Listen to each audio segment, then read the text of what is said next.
back to Beyond Stereo, the Dolby Atmos podcast. I'm Dan Bucknell, and here we talk about the world of immersive technologies aimed at creating a more meaningful and emotional experience for music, film, and just about everything else.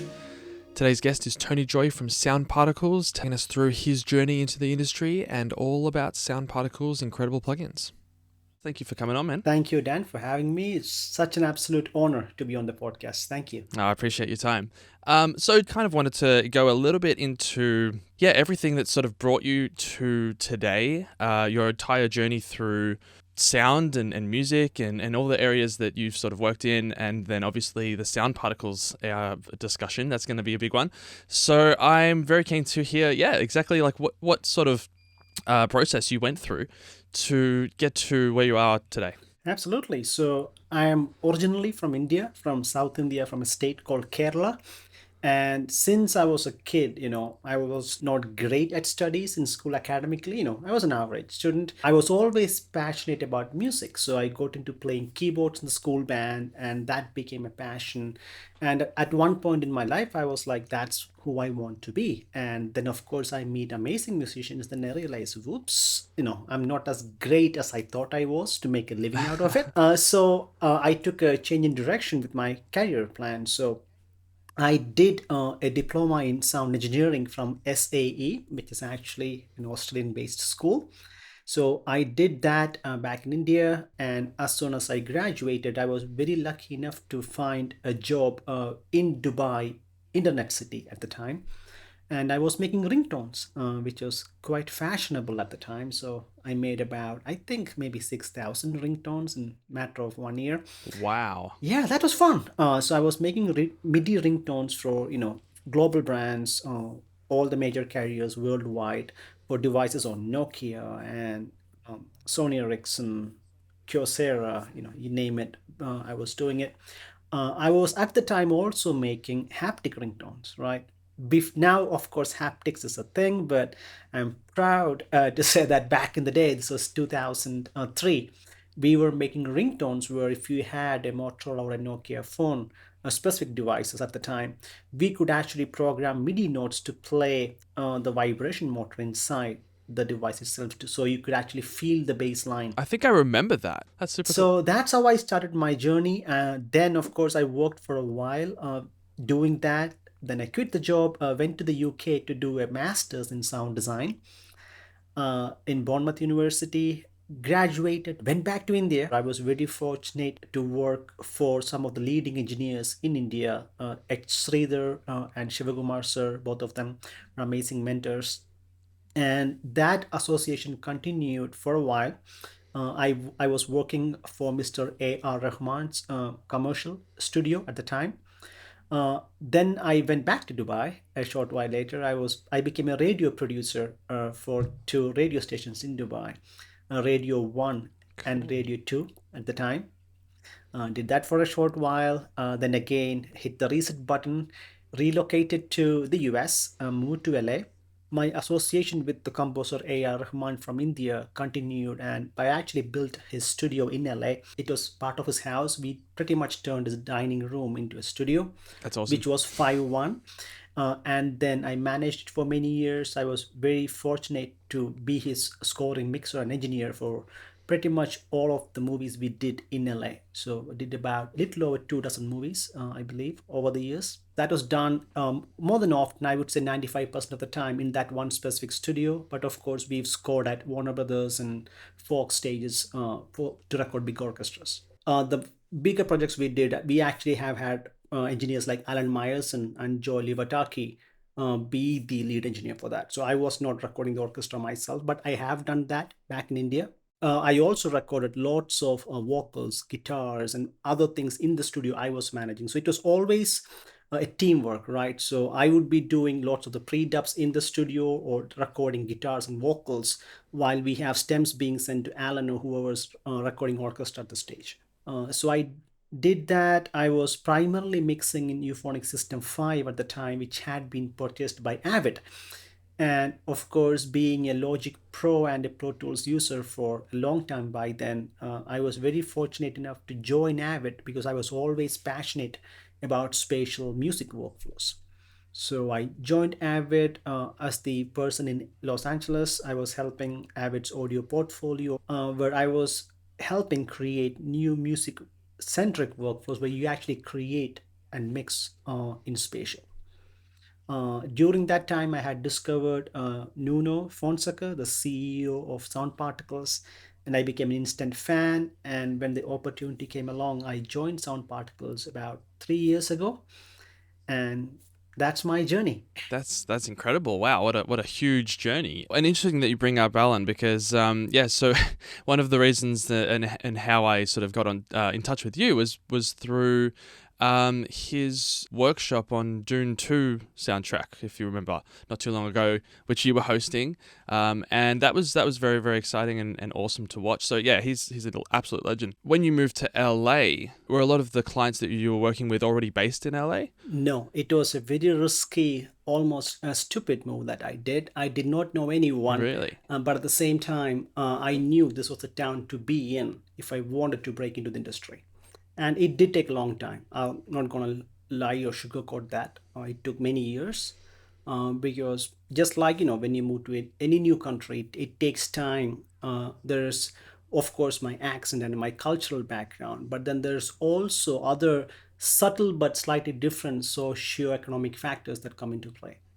A good example, I was not huge into networking or meeting with people, right? I was always like, oh, I know this person, this is what I'm doing, that's all I need to do. But LA Right. is completely different. Of course, it's a good opportunity. So I had to come out of my shell and talk to people and network. So that's only one of those aspects, right? Even the way you think about recording something is different. Like you can take the same instrument, like electric guitar, and you can give it to someone from the US and you can give it to someone from South India. And the way they play the instrument is 180 degrees different, and you don't approach things sonically the same way. Even loudness is a different thing. Really? How is loudness different? The Indian way of mix or the Bollywood style is sonically different. Again, if you watch either of these any movies from two different worlds, you will immediately sense that. Now it's becoming much more seamless. Of course, there's international standards, and if you're making a movie, it doesn't matter where. If you want to publish it to Netflix, now there's global standards. But 10, 15 years ago, that did not exist. Right. So, Right. as a good example, our masters used to be much hotter. Like if we're mixing, if I had my colleagues in India, or if I was mixing in India at the time, I'm not saying now, things have changed for the better. But Yes. loudness war was absolutely a thing, and everything was literally on your face. And this could be controversial, but my observation is that you mix for the environment and the world you live in or where you consume, right? That So, makes sense. right, in India, again, things have changed. I'm talking 10, 15 years before. Maybe it's very much the same in some parts of India.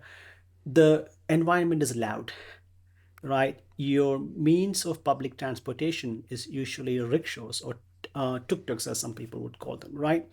They don't have windows, the motors are very loud, and this is where music is often consumed a lot.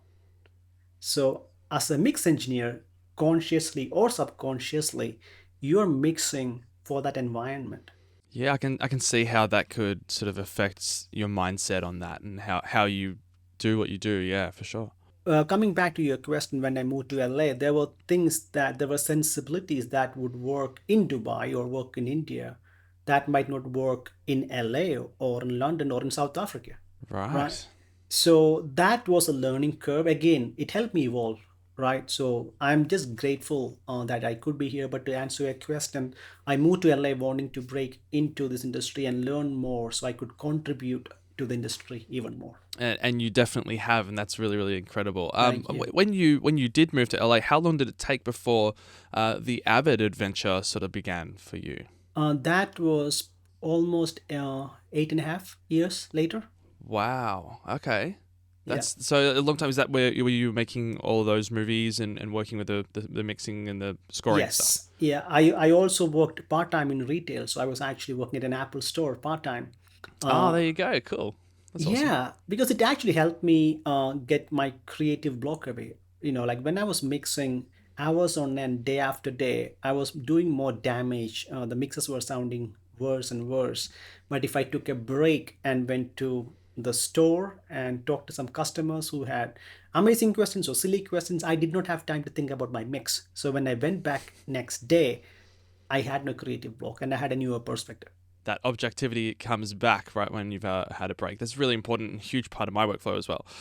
Um, Interestingly, all of those things, even though they're very different and huge landscape changes and all of that stuff, it sounds like all of that would have absolutely helped. Like even the Apple stuff, like I mean, we use Apple products every day to do what we do, and Hmm. it's sort of not as you don't have to use Apple anymore. But certainly for a while there, for example, Dolby Atmos was not even possible on a Windows computer unless you had like a separate computer and things like that. Like there was limitations with all of this. So did any of that overlap just doing work with Apple and understanding all their products and things? Did that translate into your work in audio? 100%.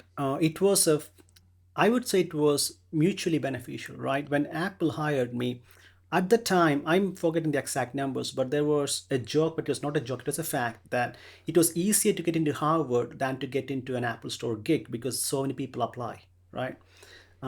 Again, I could be wrong, but I think if my memory serves right, for that one pool we were in, there were about 600 people and eight of us were hired or something like that. Like the Wow. ratio was insane. And one of the reasons why I got hired was not because I was an Apple expert or anything. Fun fact, I had only seen a first Apple machine just 4 years before I got that job. So it's not like I grew up with Apple products or anything, right? The reason why I got the gig was because I was good at figuring things out. And of course, I had the musical background. And so that was what I was bringing to the Apple store as an experience, right? That's what made me unique. If someone had questions about Logic workflow or iWeb at the time to create websites and whatnot, I was the go to guy. We had someone similar to to for Final Cut Pro. So, a few things I learned back. So, what I got back from Apple was a few things. One, if you don't know something, always say, I don't know, but I'll find out. That's important, right? Especially in a studio. Like if I don't know how to figure something out, I tell them, hey, I don't know, but I'm going to figure it out.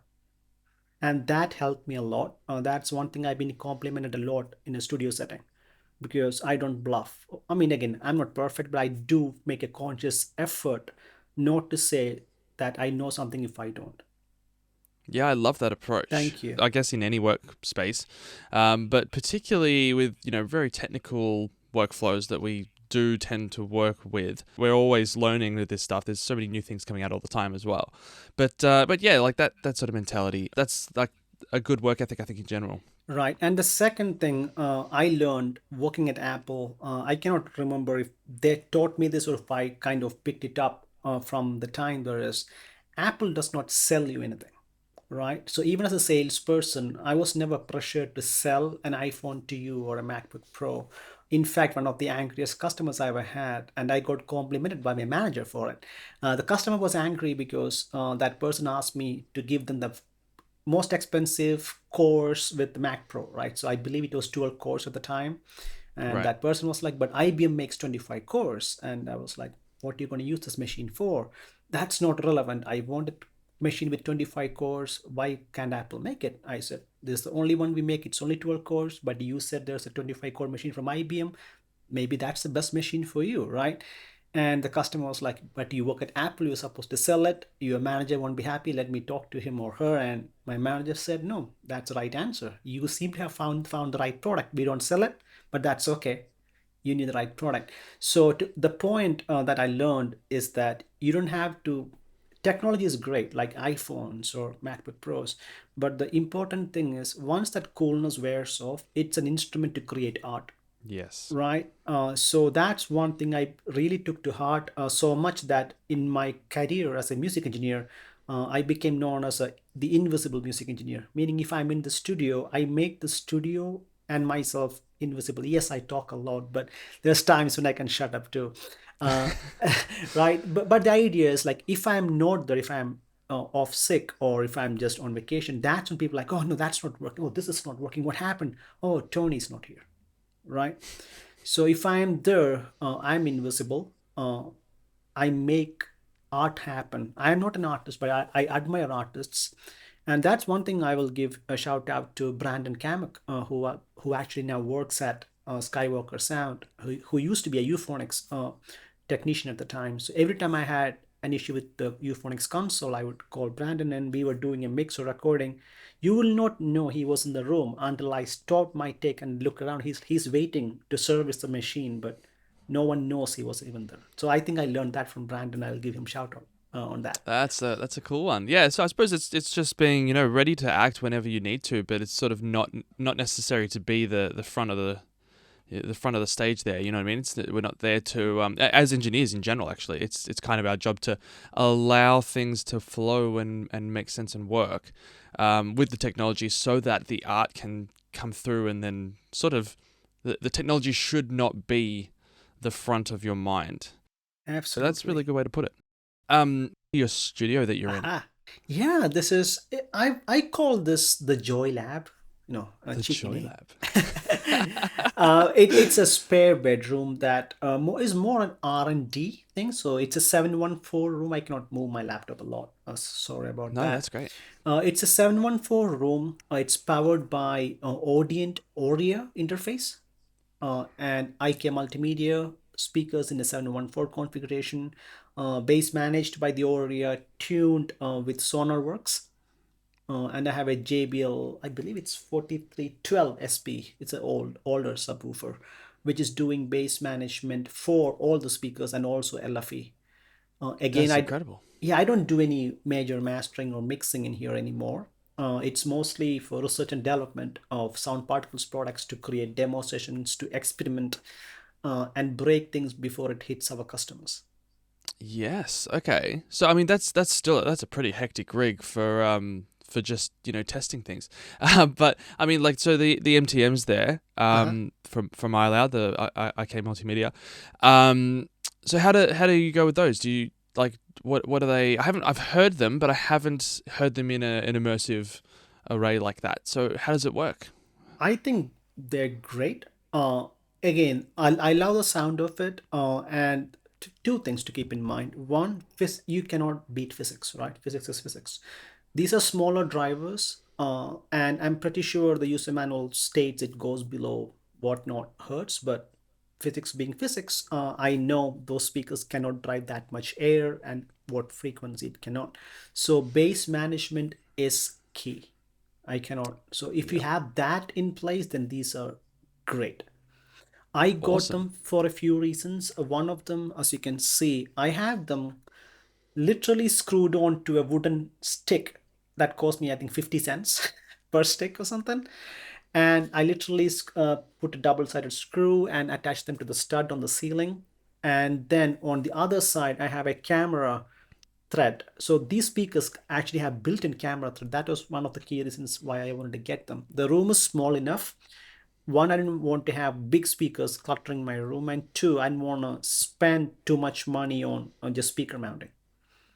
Yeah, So that makes sense. So with the speaker mount, it's like a mic stand, the larger one thread. Is that what it yes, is? the smaller one, the camera thread. So I think it's Oh, the small one. Okay. the smaller one. So again, those attachment cost me like $2 a piece versus like $100 per speaker for mounting, right? And then, like I said, I also like at the time these were the only ones that would come in white. I just wanted something that opens up the room because this is my office, it's my home office, right? So that's the reason why I went. And I also knew at one point I was going to get the SonarWorks to tune my rig.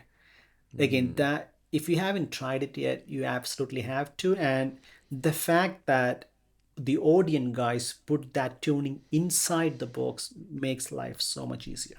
Oh my goodness, yes. Yeah, I watched all the videos on the Oreo. I think that's the next one I'm gonna get. I think because I'm not even using an Atmos integrated interface at all. I'm sort of using workarounds to make that happen, and that it works fine for now. But I think, yeah, if I was going to buy an interface, Oreo would be the one Yeah, because that's all integrated. The sound exactly. ID stuff. Yeah, again, if it works, it works, right? Before that, I was powering the same rig using a Moto 24AO, which is just 24 analog outputs. The biggest downside was there was no master volume knob on that.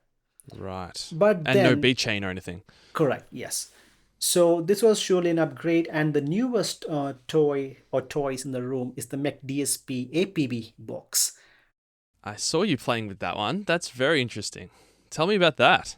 So that is, so again, remember I mentioned I am that person who records everything through analog devices, right? So I used to have my lead microphone go through the euphonics mic pre, the limiter of the euphonics, the compressor, going into the first compressor of a manly mastering compressor, then going into the second one, then hitting the tape. Wow. Right?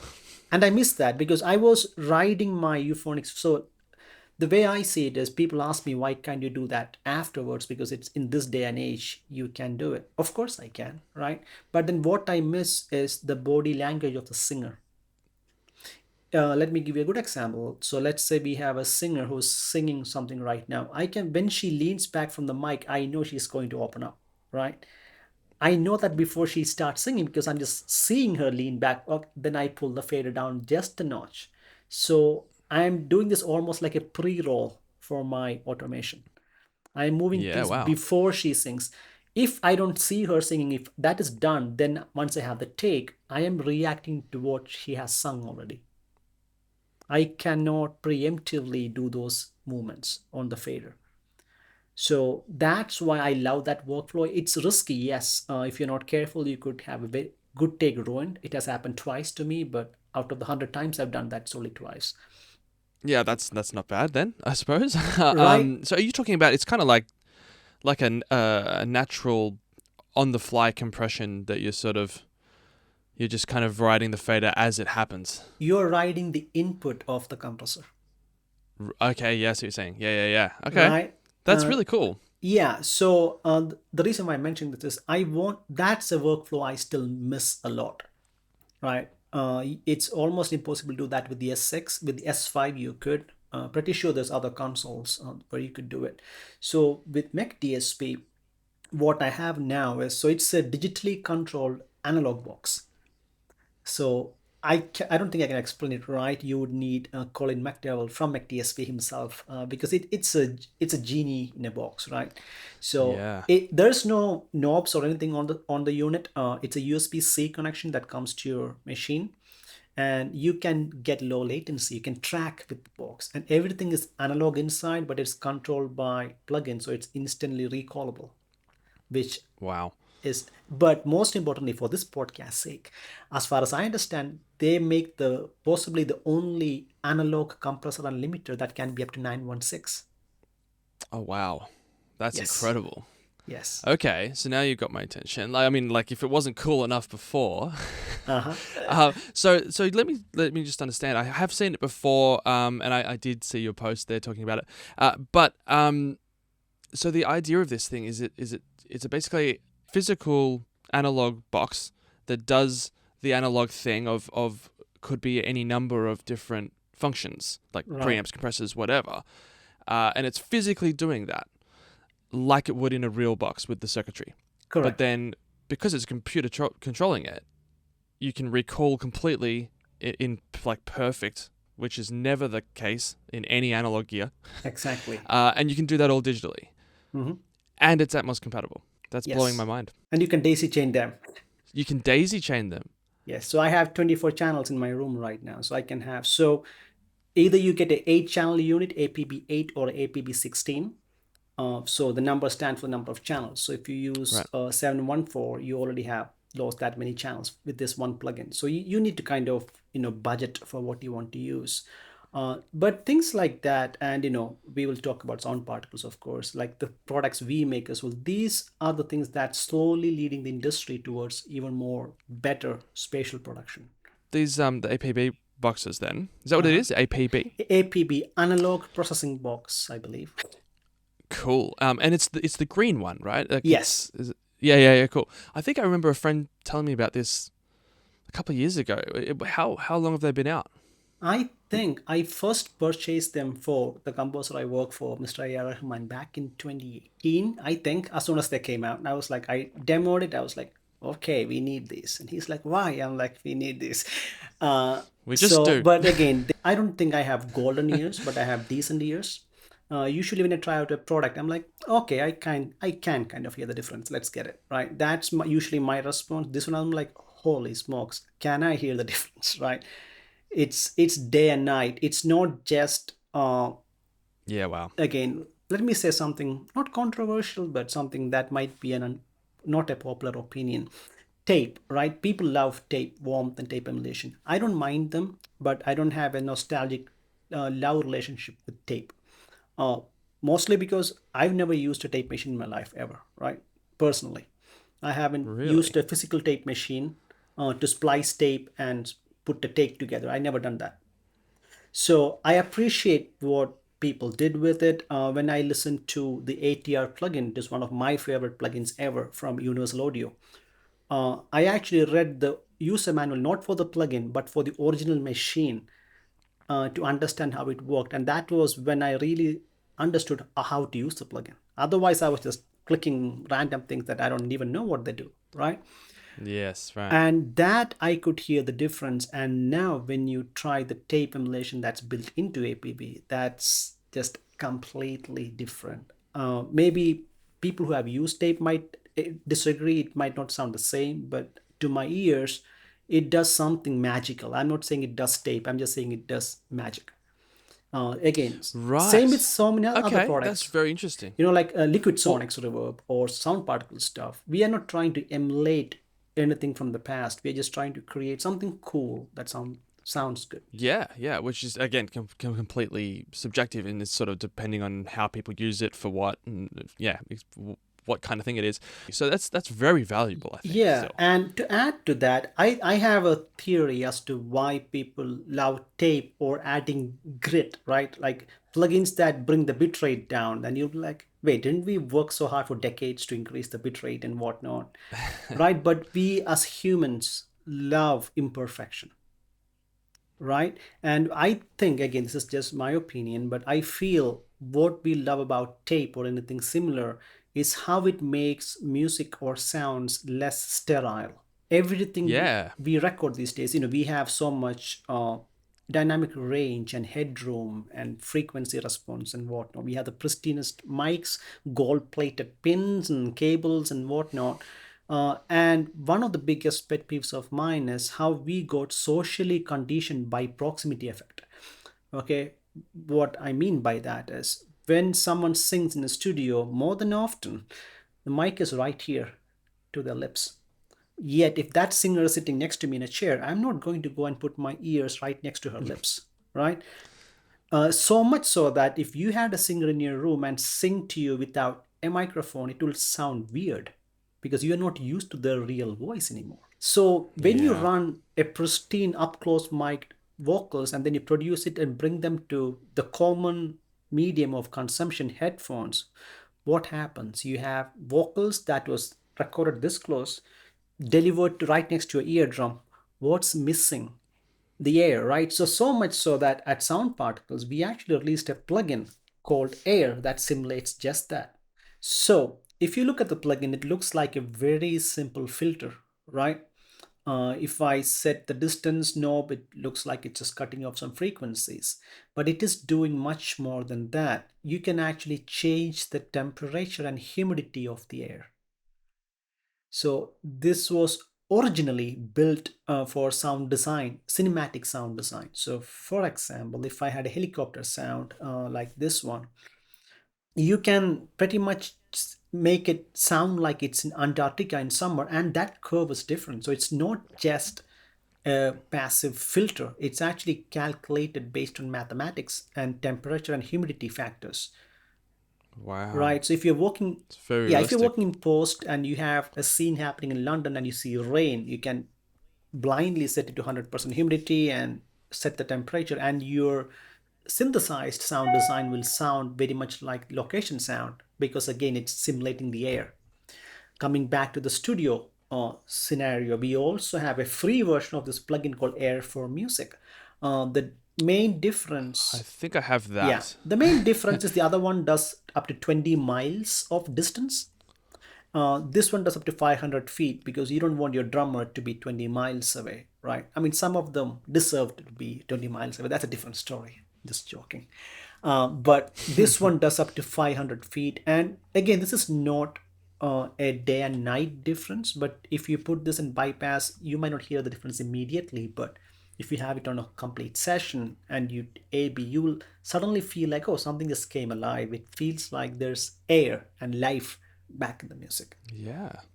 So that's our philosophy here at Sound Particles. And again, our partners, like I said, our friends, colleagues from other companies like MechDSP and Liquid Sonics and every other company, Fab Filter, it takes a village to uplift artists, right?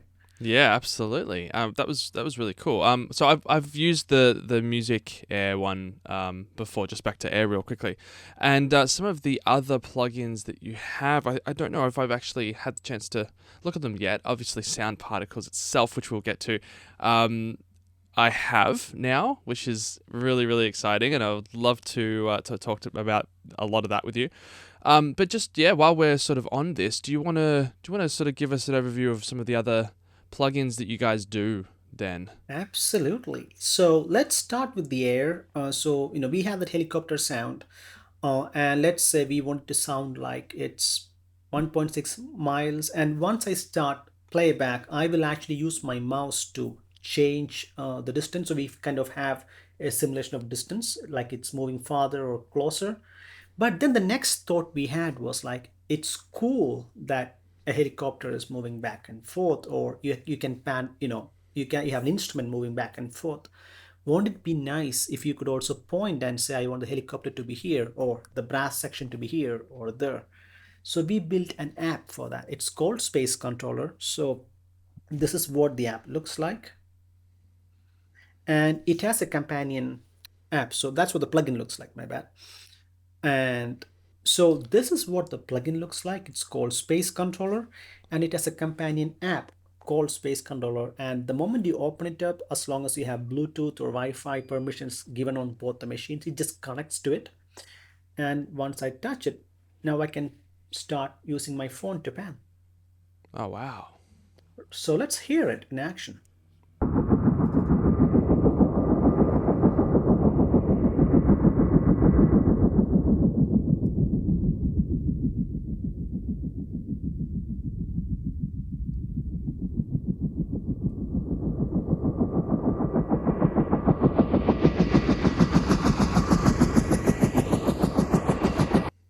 Right? So you can close your eyes and choose where the sound should be instead of focusing on speakers or a banner. That's That's the insane. idea. So did this output? So obviously that's binaural right now, and I can feel that Doppler happening from both like the air and the actual placement within the binaural. But does it do other formats as well? Absolutely. Let me open up a different version. There you go, multi-channel version. Wow. Okay. We support, I believe, a little over 30 formats, like 30. So, yeah, Wow. anything from stereo to binaural to 7.1, 5.12, 7.14, 9.16, Oro 11.1, IMAX 12, Oh, Sony that's 360. crazy. I believe we might be the only plugin companies to actually make products that support Sony 360 as a format. NHK 22.2 for those of who you work in that format. Then up to sixth order ambisonics on both sides, meaning Wow. you can come in 916, come out 7.1, or come in 504 and then go out 22.2. We don't discriminate. We respect all the formats, but we also embrace all the formats. So We it's are a it's really like its own format. renderer. It's got like up mix and down mix sort of capability. As a bed only, yes. We don't do objects Okay, in so my next here. question then is how are you getting to 9 or anything above the bed, which is so if 914 would be above the bed. Right. So at that point it becomes like almost like a playback functionality, like if you have a custom installation, or you are not using the Dolby Atmos renderer but using it for an installation workflow or a museum or something Oh, like so that. they're discrete. Then it's just Correct. discrete channels, more Yes, than 10 that are the bed. exactly. Okay. And so one, of course, you can pan. So if you go to the pan mode, you can use the mouse or the phone and place it anywhere you want, right? And you have two different views. So if you can have the top view and then do that, or of course you have advanced options to do auto height and all that cool stuff. But in addition to all that, you can also do a spin. So if I right click and change the perspective, I can now, well, this actually I misspoke. This is the spin. So now I can use my phone to spin a sound around Oh my the goodness. room without shearing it. So you might have a great textured guitar that you like the way it sounds. You just want to go whoop, whoop without shearing or mangling it. You can do that with the phone or with the mouse like that, That's right? very cool. And you can also mangle the sound intentionally if you wanted to. For whatever reason you want to bring the rear backs down and put them in the back, you can, So can right? you automate all of this, like Absolutely. individual elements there? Yes. So you just enable automation and just go whoop. That's it. Yeah, that's full on, man. Yeah, we don't mess around. Uh, I love it. I think right. yeah, that would be so helpful for so many different things. Yeah, Yeah. particularly post production workflows. Um, just with all the different layouts, like you could use this to do so many things. So it's actually is it up mixing? Is that right? It actually is up mixing. So if I put like a stereo ambience in, and I can just make it 904 or something, for example.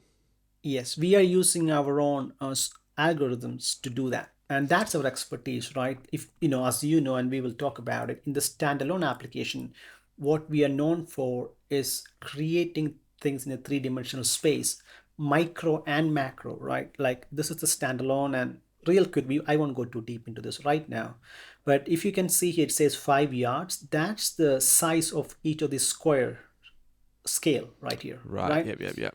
And this is sound particles, the app. Correct. This is a standalone workstation called Sound Particles, right? When you look here now, it says 1 inch by 1 inch. That's a square size you look. So you can create a tiny soundscape, maybe an ant colony for ants movie or something. Insects. That's tiny. Then you can also zoom out and create something as big as 2 miles in radius or 10,000 miles in radius, Big right? things. Big Like things like planetary bodies, things like that. yeah, You can go exactly. crazy with it. Dune Part 5, maybe, right? But that's our expertise. We are the masters of creating spatial things at scale. So we use the same brain power to create these plugins. And don't take my word for it, but I would like to think it sounds pretty good. I can concur with that. Yeah, for sure. Like just exploring sound particles a little bit.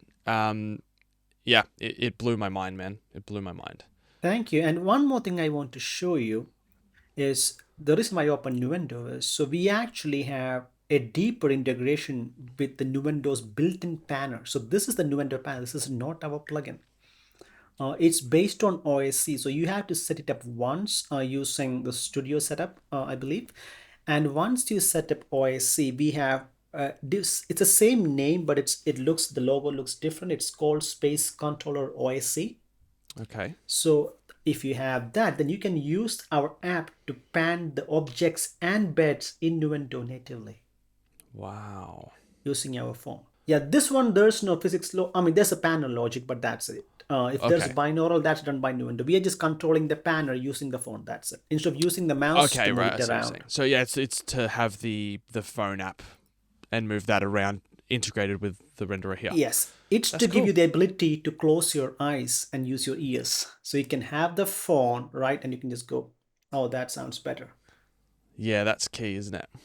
That is key, right? And the same OSC app has, of course, it supports a Nuendo, like I showed you, but we also support a Spat Revolution and Lisa systems. So if you're mixing a live concert, you can stand in the middle of the room and connect to your Lisa system and just pan the sounds using Space Controller. So It's the same family of apps. It's two different iPhone apps. One is free for the plugin. This one is a different price point, but available on the App Store. So that's Space Controller. Space controller. Cool. I'm gonna have to get that one. That's really really cool.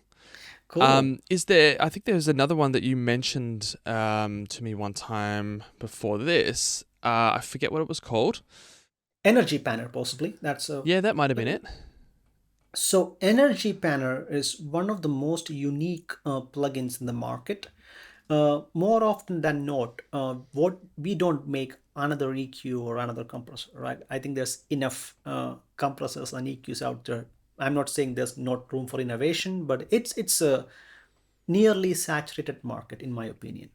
And we, especially in the spatial side of things, again, the sound designer I was talking to earlier, he was actually saying, hey, it's good that suddenly I have my space. It was nice, I could move everything in the beginning when I got into Atmos, but now two things happens. He said, one, it's tedious to move every single track.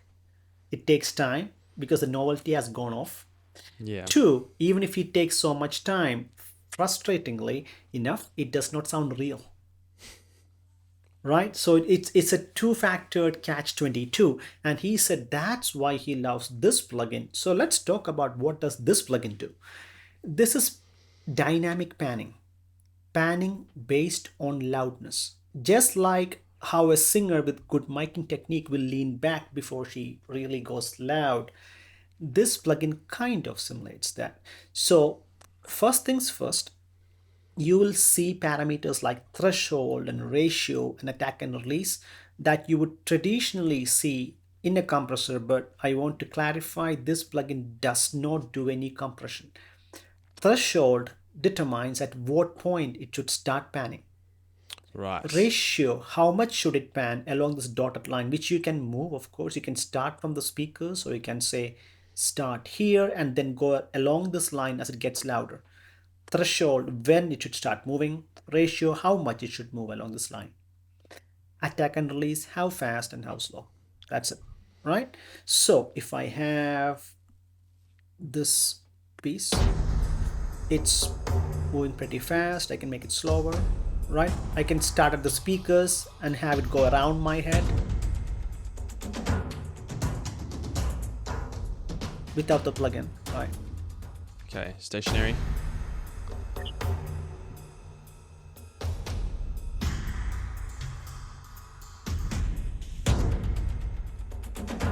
So that's the core concept. Then, of course, you can choose to have it go in circles or start at the speakers and end at a line or whatnot, right? You can Yeah. also randomize and say, I don't know what to do with it. Give me an idea. It doesn't have to be that dramatic. So I just showed you that example just to showcase what the plugin can do. Some of the most powerful things I've done with this plugin would look like two things I will show you. Even in stereo, this does amazing things. I know it looks like it don't even move pretty much, but with vocals. So let's go back to in the very beginning. I was telling you how I we could potentially talk about this slide, right? The psychology behind sound and whatnot. Do you mind if we quickly go over that? Then I can explain the Absolutely. plugin again. Yeah. Yeah. For sure. Absolutely do that. Right. So as humans, yeah, there is this story of invisible gorilla. So these slides are from a webinar I did for sound particles a couple of years ago, right? And have you heard about the story at all, of the invisible gorilla from Harvard? I haven't. No. Please do tell. Okay, so I'm ruining it for you now. Okay, so this won't work on you anymore. There's a YouTube video that you can look up, but like I said, it won't work on you. Spoilers. Spoilers, big time. But there's no other way to explain it, sadly. So my condolences. The experiment was very simple. These group of people were passing balls around to each other, and as an observer, as a participant, you had one job to count how many times the ball was passed between just one specific team. So you were asked to count the number of times they were passing to each other within that one team of people wearing white t-shirts, right? That was your Right. task.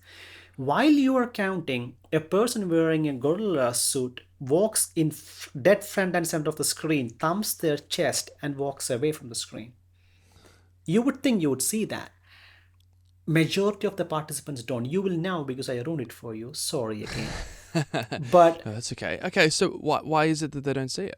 because our brain has a very thin focused attention, visually, sonically, olfactory, everything. This is why there. I mean, there are so many examples we can discuss for days. But another crazy example they did was they would make blindfold you, then they would make you smell. I believe it was apple, then feed you pineapple, and you would think what you tasted was actually what you smelled. Right. So Interesting. same with our focus. We have a very thin focus. Another great example is the cocktail effect, right? Which you might have heard about. If you're at a pub or a bar, you can only focus on one conversation, on one person's voice, no Mm-hmm. matter how hard you try. So if you look at someone far away, then suddenly you will ignore, you will still hear other voices, but you're focusing on that person only. Right? So this is called inattentional blindness or selective attention. It's brain's strategy to save energy and to be efficient. Most habits are on autopilot. That's why sometimes you drive back home and you don't remember a thing about the drive because your brain was on autopilot. It knows it's done this so many times, it doesn't have to waste time being 100% focused, right? Yeah, yeah. I mean, I'm pretty sure most people would have experienced something like that for sure. Right? And so are non sounds. We ignore non sounds all the time. Great example, your own heartbeat. Yeah, sure. Yeah. If you listen enough, you can absolutely hear that. So it's there all the time. Right? And you only hear it only if it goes very slow or very fast. That's when your brain is like, uh-oh, something is not right. Right? So that brings us to brain's autopilot strategy. So the idea is very simple. To save energy, ignore predictable and ongoing sounds. Heartbeat, tick-tock of a clock, right? If you have a TikTok clock in your home, you are used to it. Your guests might go crazy for the first night until they get used to it. Car engine sound when driving, you don't focus on it until again something starts clicking or clanking and something is wrong. There are exceptions. Any sound that moves immediately grabs our attention for a split second, just until our brain decides is it a safe sound or is it a threat. Right, I see. So yeah, it would come from the evolution of there's a predator lurking and they're about to pounce. So if it's moving sound, it's not the environment, and get out of there. Makes a lot of sense. Exactly. But brain has evolved to be even more smarter, so it will focus on that sound, but only for a split second. The moment it's decided, oh, it's safe sound, it ignores it again. Because Right. firing these novelty detector neurons is what they are called. It takes energy. So these neurons will start firing again if the sound changes any of these qualities: pitch, loudness, duration, or the most important for this podcast, spatial location. If something moved behind me in a natural habitat, again, like we just agreed, it could be a predator. Yeah. So, this is why if you look at any of the major mixers Pro Tools sessions, you will notice the automations lines are never left alone. I've had mixed techs confuse and come and tell me, like, do you think that mixer is just leaving their fingers on the fader because there's automation in every single track, but they're not moving anything? And it baffled me for a while too. But what they are doing intentionally or unintentionally is they're nudging the faders just enough to make the brains hook on that sound for that split second. Then they let go. Yeah, that Make makes sense. sense? Yep. Yep. So I do that this all the time. I didn't understand why, but that's absolutely something. right. So this is why any good mixers automation lanes will look not as crazy as this, but you get the idea. There will never be a pure straight line all the time. We automate for this very reason, even if we don't know it. So coming back to the plugin, this is why this makes such an impact. What this something like this will do is it simulates head movement for a singer. Usually, when you have an artist in a booth and when they sing, they don't stand still and sing, right? They always move around. They lean back, they lean to the side based on the music, they react to the music. And you lose all that movement the moment you record them in mono with one mic. Right, of course. Yeah, because there's no way to discern which side it was. It's one place. Right. Yeah. If you recorded that in stereo or in spatial, then you're good, but more than often we don't. Right now, it's becoming more Yeah. popular, but let's be realistic. Everything is recorded in mono and then spatialized. This is why at Sound Particles, we also have a philosophy that everything needs to be created in spatial from the very first note, played or sang. So what this plugin does in this setting is simulate that micro head movement from a mono source based on loudness. Okay, this can be in stereo. So this is not jumping things left and right. It's just adding that sense that, oh, I feel like that person is actually in front of me. Works really, really well on podcasts and narration stuff as well, because it feels like someone is actually reading to you in front of you and not a steady dead voice in front of you. Yeah, totally. I mean, I can sort of maybe approximate this quickly now. So, for example, if I do this, this should sound a tiny bit different than Hmm. this. Part of it is the microphone picking up mainly from here, but it's also just how my voice is hitting the walls in different ways, right? And which sort of Right. thing it is. If you're in the room, then you would hear that slightly differently, but you kind of tune out to that. But this is kind of bringing that sense of realism back to something that's Yes. otherwise just me pointed directly at the microphone. Is that what you're saying? Yes. I love that. Okay, so it's way more realistic then as to how we really hear it, Yes. rather than it And being perfectly clinical in the microphone here. exactly. And in a spatial music setting, you could do something like this and reverse the direction. What this will do is whenever she sings soft, she will come towards you a little bit. And when she sings loud, she's going to lean back. That's one thing. Then, of course, like I was saying earlier, you can do this in spatial, right? So you can have like a taiko drum kit just coming towards you as it gets louder, or the other way around. Everything becomes, it's reacting to music. That's a key thing here. It's not just a BPM based random panning, because then our brain also knows, oh, it's a pattern, ignore it. Yes, that's right. Yeah, yeah. It's the random thing that makes it realistic. Yeah, and micro movements, like it doesn't have to be jumping back and forth, the small things. So we decided to take this to yet another level as if this wasn't good enough. You can side chain this plugin with another signal. Now, why would you want to do that, huh? Let's take a look. A whole new world. That's where we'll be. That's where we'll be. A thrilling chase. A wondrous place for you. You get the idea. The vocals are the dead center, both of them, Yes. Yeah. which is not a bad thing. It just sounds like they sang in a studio, and they did, which is fine. I can pan them left and right, leave them there, or I can kind of automate. It still won't sound like they were on stage. If they're singing a solo piece, more than likely they will come towards the center, whoever singing the solo piece, right? When the other person starts singing, they will take a few steps to the side, kind of balance themselves out visually and sonically. Yep. So anytime this person does a solo, they come to the center, and then you know the dance, right? It's a human mutual respect thing towards another human being. Definitely. I Yeah. want I wanted to simulate that. So what I'm doing here is, this is the female lead vocals and this is the male lead vocals. With the female lead vocals, I'm side chaining her panning plugin with his vocals. So what happens now is, anytime she sings by herself, she's going to stay in the center. Every time he starts singing, depending on how loud he sings, he's going to push her towards this direction, right? And whenever he stops, based on the attack and release, she's going to slowly glide back to the center again. You've blown my mind again, mate. And vice versa, right? So she's going to push him only when she sings, otherwise, he's going to come back to the center. So let's hear what that sounds like. A whole new world. That's where we'll be. That's where we'll be. A thrilling chase. A wondrous place for you.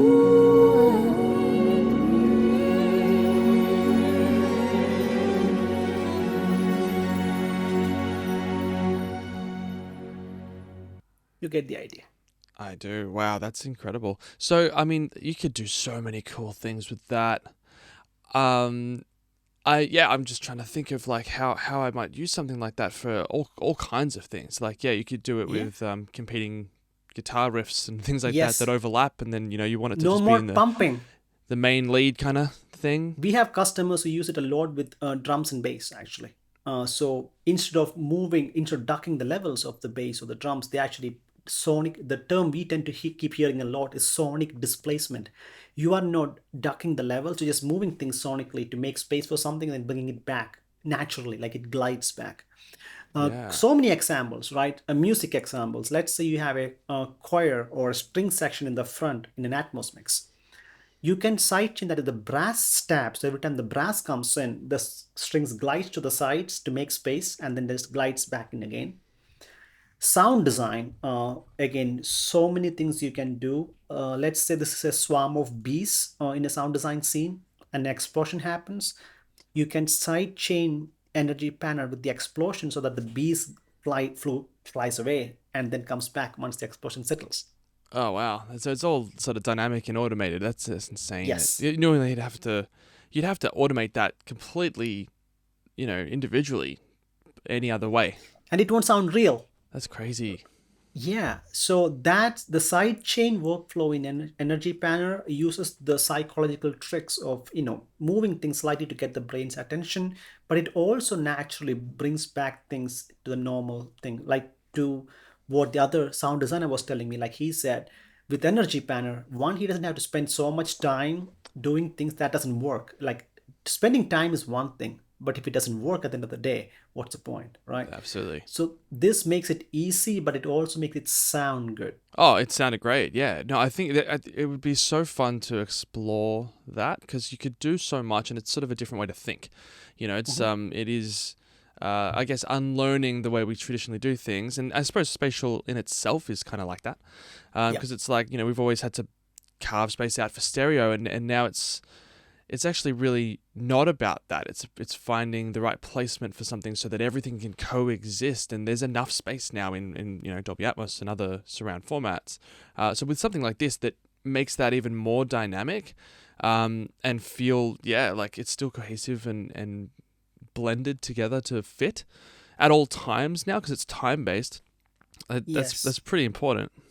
Yeah, you can also, another great thing is like the vocal example. Once you set the right settings, you can keep adding more takes. You don't have to do any more automation. They're going to keep reacting to each other.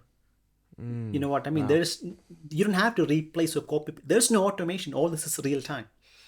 Yeah, Panning. that's the huge thing. I had one instance where a customer told me, he's a classical composer, and he said he uses this actually when he's recording orchestra. I was like, what? He's like, yeah, the latency isn't bad. I'm like, I'm not complaining. I'm curious why you use it when you're recording. And he said, oh, some of my brass players want only their instrument on the left side when they play, and everything else open up after that. So he uses that for. Wow, that's So, cool. In real right? time as recording, that's Yeah. insane. I haven't tested it myself, but I am told the latency wasn't bad, so I take his word for that. That's excellent. So Wow. that's Energy Panner. We also make a similar plugin called Brightness Panner. Same concept, but instead of using loudness to pan, you use frequency to pan.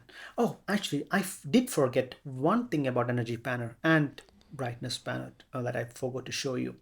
So remember, there's two tabs at the top. One says pan, one says sliding. Ah, In yes. the in the pan mode, the dotted line basically acts as the start and the end point. So now it's starting here. As it gets louder, it will go towards this line. Then it will come back as it gets softer. Right? Okay. In the sliding mode, you will see how the dotted line is opened up. It will start flowing this way, but it will keep going on even after as it won't go back along the line. So I can play something just to showcase that part.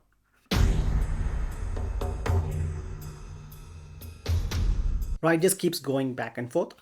Yep. Okay. In the sliding mode, I'm just going to make it faster so we can see it moving on.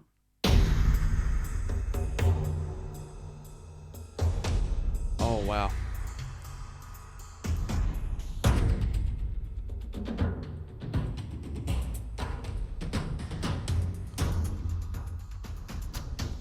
So that's the two different modes in the Yeah. panel. Okay. So one's like sort of continuing forward, and the other one's sort of stretching out, in and out, Yeah, or along one line forwards backwards. So that's correct. cool. I think the sliding one would be really interesting to play with as well because you Yeah, can do some very creative stuff with that. especially with high perk. I love it. Yeah. Like Oh my goodness. tambourines I'm and gonna have to things try like all of that. this stuff because this is the kind of thing that separates a project. Pretty Cool, cool. thank you. So yeah, I'm glad you're inspired. So the next one is called Brightness Banner. Same concept, but panning based on pitch, brightness, or incoming MIDI notes. So you can even wire it to where you say, I'm going to play an arpeggio. I want all the high notes, high octaves to go towards the back. And while you play, it will happen real time, right?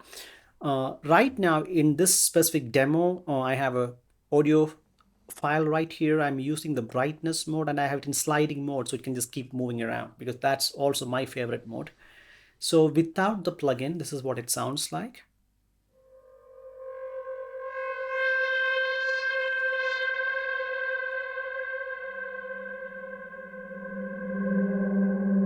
Now with the plugin.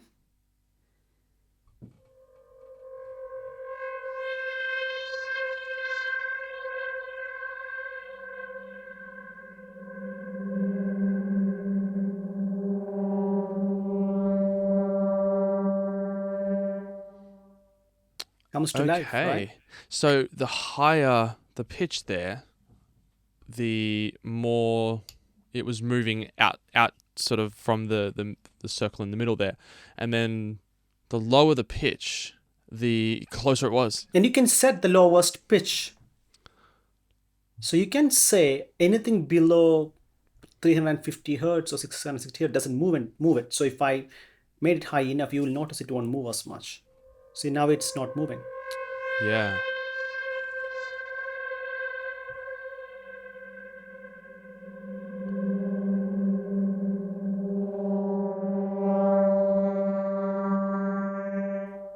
So it's not just where it is, it's the fact that it's moving at all as well.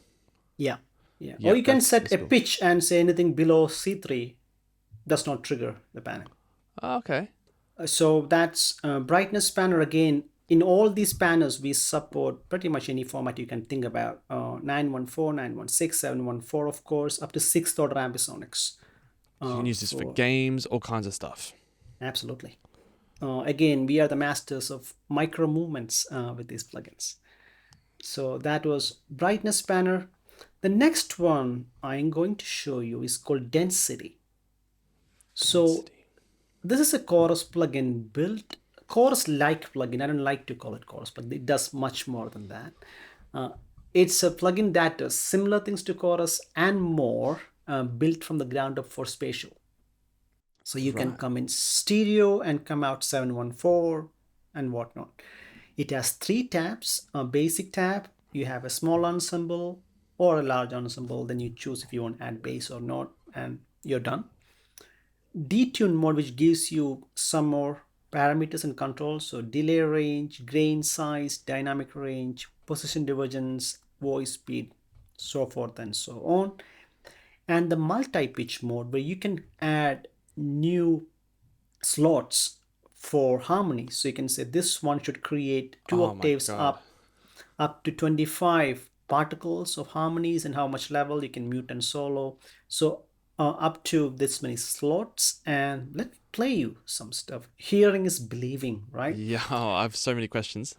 Yeah, so let me bypass the plugin. This is the original brass sample I'll be using for this demo.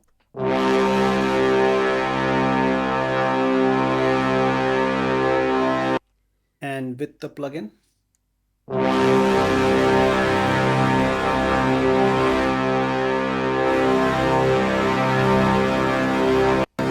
imagine this in 714. I have one more example if you'd like. Yeah, absolutely.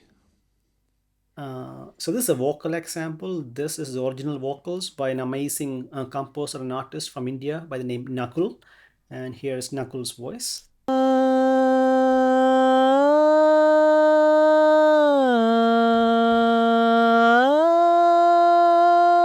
And with density.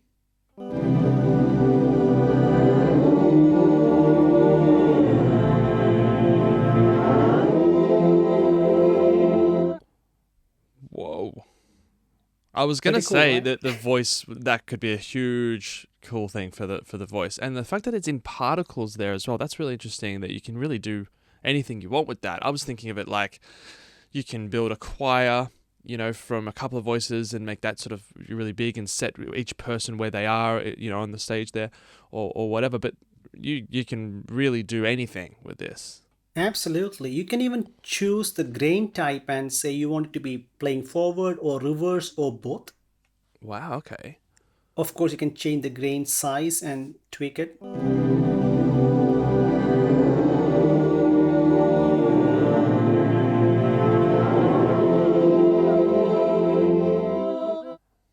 Right. So you can do so much, like you said. It's, yeah, your limit, imagination is the only limitation, if you will. Yeah. I wonder if you have an example of, so, say, one person singing something like that, and then making it sound like there's, 10 people. No, so we took ethical and a moral decision not to do that because we want more singers to sing. Okay, Uh, that's fair. That's fair. right? Very valid. Again, this is not supposed to, even the example I just played you, right? It's doing something that we cannot do in the natural world. Right? You cannot get this sound even if you had this many people. So this is doing 10, like 40, like almost 60 particles, right? Even if you had 60 people, it's almost, not almost, it's impossible to get this exact sound. So this is kind of doing something that complements human creativity. So to answer your question, no, we don't have anything that can take one voice and make it realistically sound like 1,000 or 200 people. No, well, that's okay. Look, that's a very valid point, though. You sort of, yeah, you don't want to replace human beings making art.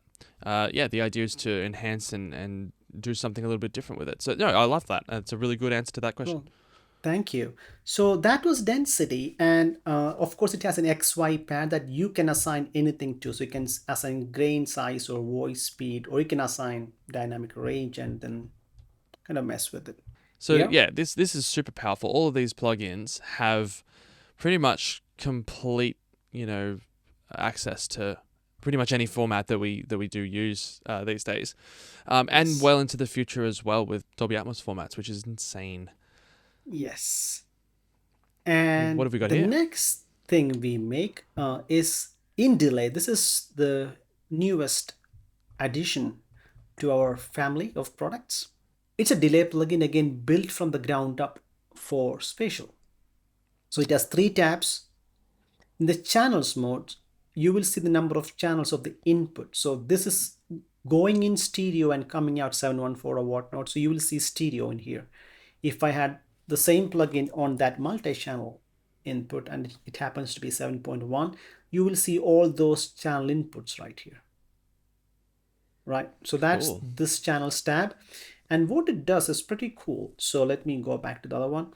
So for the left channel, you can sync to BPM if you want to, right? The usual stuff.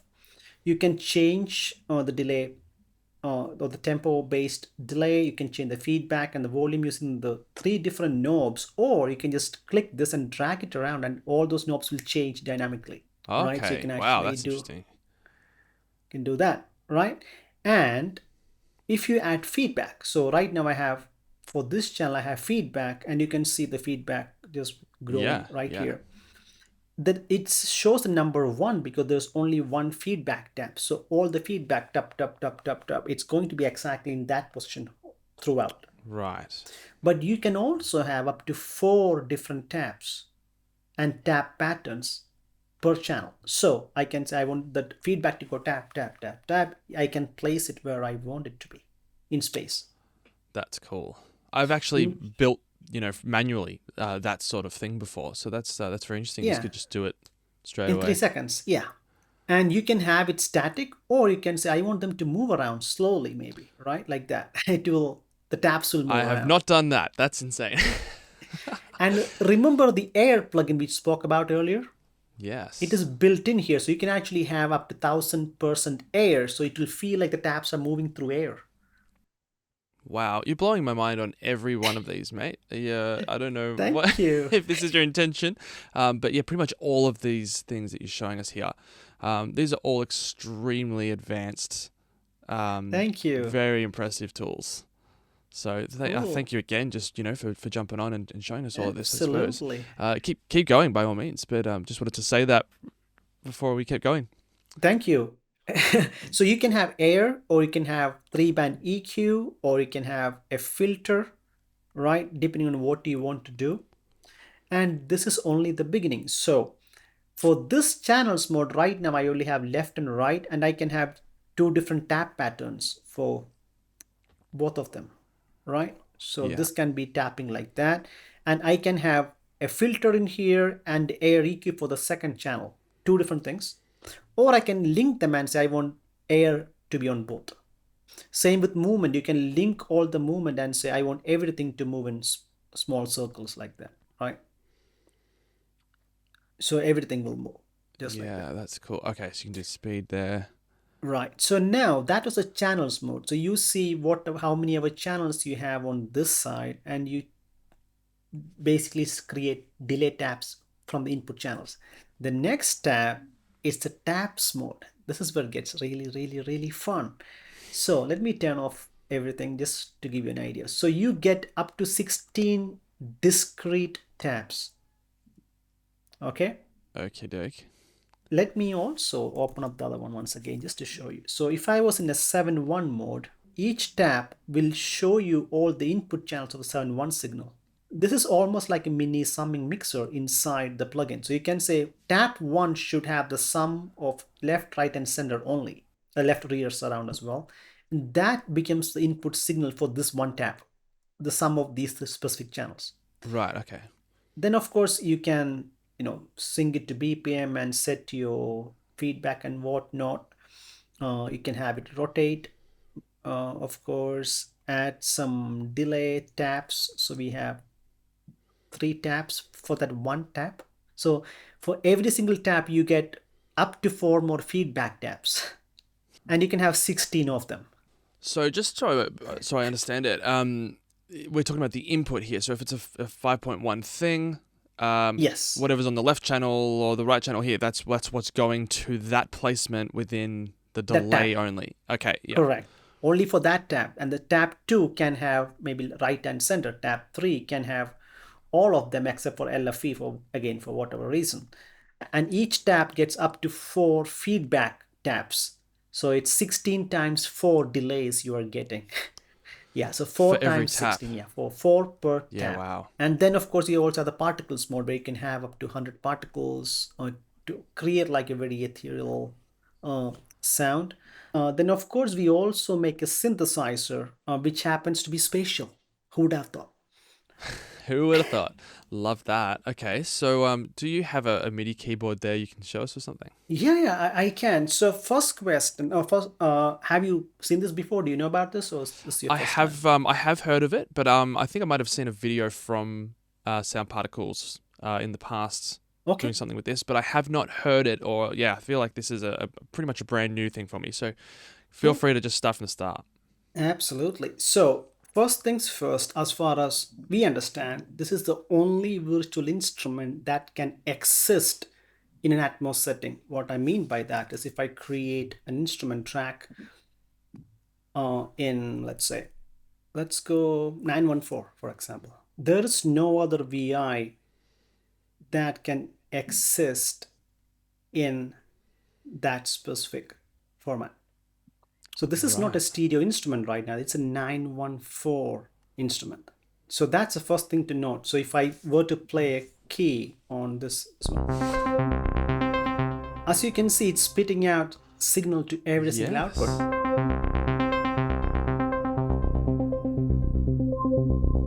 Oh, I love it. Right? And I will explain how it works, but this is very important to know. The very first note you play is in spatial. So it's called Skydust. It is a synthesizer, of course, with 8 oscillators. So again, there's a randomizer, right? So you can actually say, I don't know what patch to use. Give me an idea. It will randomize. Ooh, I actually like that. But let's say I didn't like it, right? I like the sound, but I don't like the way it's moving. I can use this drop down and lock the pitch and the timbre. Now when I click the randomizer, it's going to randomize only the arpeggiation and the spatial. So, Oh, that's cool. right?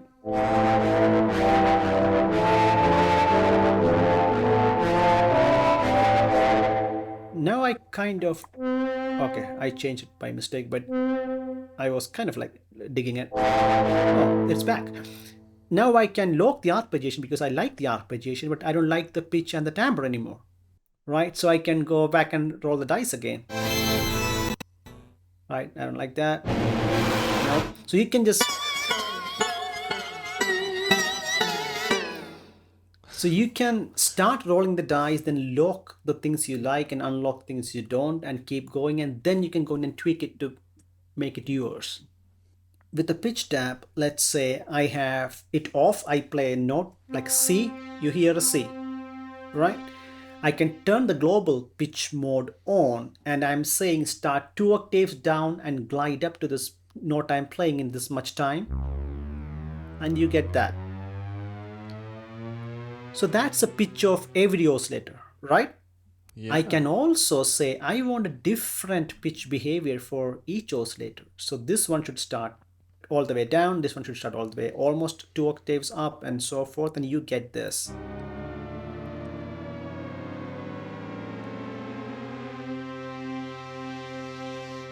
The deep note. Ta-da! So it's like a movie production title.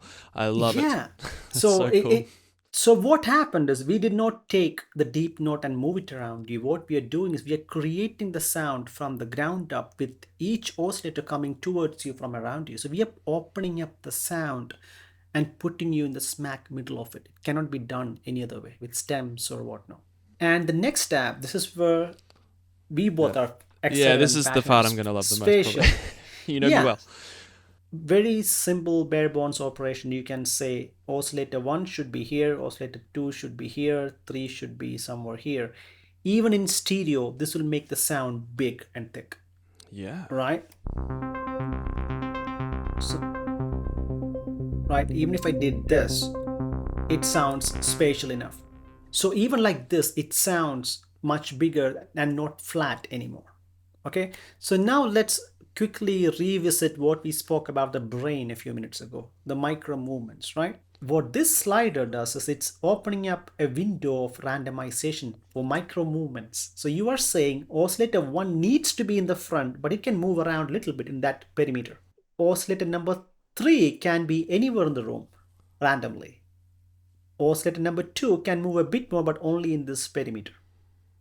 And you will hear the difference. Let me pull it all back. Once I start playing, I will slowly increase the sliders and you will hear the difference. Ready?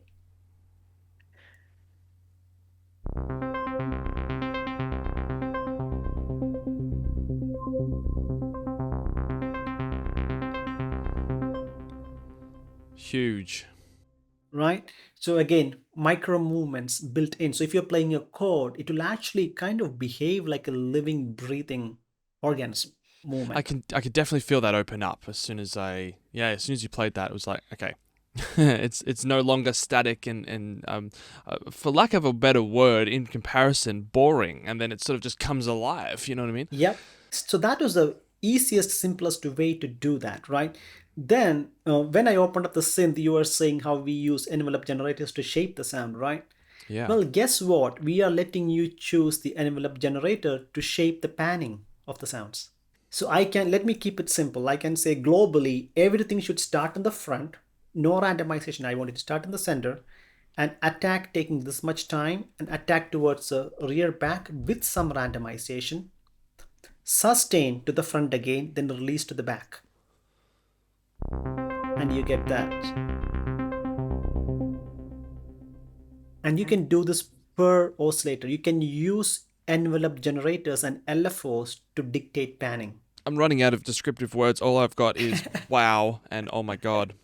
This is really, really exciting. You could spend hours just, doing amazing things just in here. Thank you. So the last two things I want to show you about this synthesizer is one, the arpeggiation tab. So of course, you have the basic option to arpeggiate, all that, change the speed. You can also sequence notes, right? So you can actually click in notes. You can even do polyphonic notes. You can play chords if you wanted to. But what you will appreciate the most is you can actually step sequence 3D panning. So you can have the notes and the panning, or you can say, I don't want to arpeggiate the notes. I only want to arpeggiate the panning, the filter frequency, FM frequency. You can just keep adding parameters. You can add as many as you want. This will keep adding more pages for you. You can also add more steps. So you can step sequence panning, you can step sequence frequency. Last but not the least, you can also use the matrix to wire things to spatial stuff. Meaning, I can say this knob actually does the spatial elevation for everything. So if this knob goes up, everything goes up, right? Okay. And in the simplest form, you can assign this to a modulation wheel. So your modulation wheel becomes height for Okay, anything so you're yeah, playing. see it says macro there. So it's assignable. You can do It's whatever you want with assignable, that. but it can also control multiple things. So it can control the filter frequency, the reverb, wet and dry, the delay, and the height all at the same time at different ratios too if you wanted to. So you can see the curves here, right? But imagine this. What if instead of the modulation wheel, you can assign this to aftertouch on your keyboard? So if you're playing something, then you press down further on the keys, everything starts going up. If you use any of the newer MPE compatible keyboards like the Osmos, you can actually use MPE information. So your X, Y, and Z data can trigger filters or arpeggiation or panning. So once you set this synthesizer to the way you want it, then you just start creating music. There's no panners involved. The way you play the keys becomes your panning. Yeah, there's no need to mix. It's already built in like that. Yeah. You're creating in spatial. Love that. And that's actually maybe an interesting overlap just with a lot of musicians are starting to think about it like that, which is maybe just let's quickly discuss that. So there's been this sort of way of doing it where people they have their stereo track and then they will be remixing it in Dolby Atmos or whatever other format. And so yeah, we sort of take the stereo and rebuild it, try and make it work for the spatial. But then I think the way that people are going to be starting to make this stuff will be starting in Atmos, and then the stereo comes as a re-render from that. And I really like that approach. I think I prefer doing it that way. We all do, right? If you think back to how music started, we never had musicians lined up against a wall in a studio room, right? But Yeah, that's how stereo sounds like. Stereo sounds like we have all the musicians flat against the wall. yeah, Don't get me exactly. wrong, I appreciate the depth that amazing mixers create, right, in stereo. But it still sounds as if everything is coming from the wall because it literally is coming from the wall, two speakers.